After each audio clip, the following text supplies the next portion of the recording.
The ants and the dove. One hot day, an ant was searching for some water.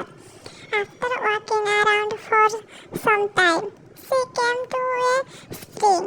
To reach the spring, she had to climb up a blade of grass. While making her way up, she slipped and fell into the water. She could have drowned if a dove of a nearby tree had not seen her.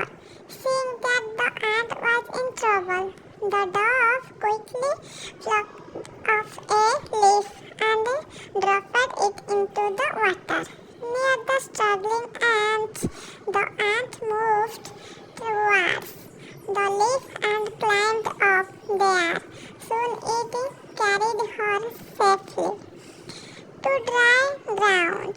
Just at that time, a hunter nearby was throwing out his net towards the dove, hoping to trap it. Guessing what he was about to do, the ant quickly bit him on the heel. Feeling the pain, the hunter dropped his net. The dove was quickly to fly away to save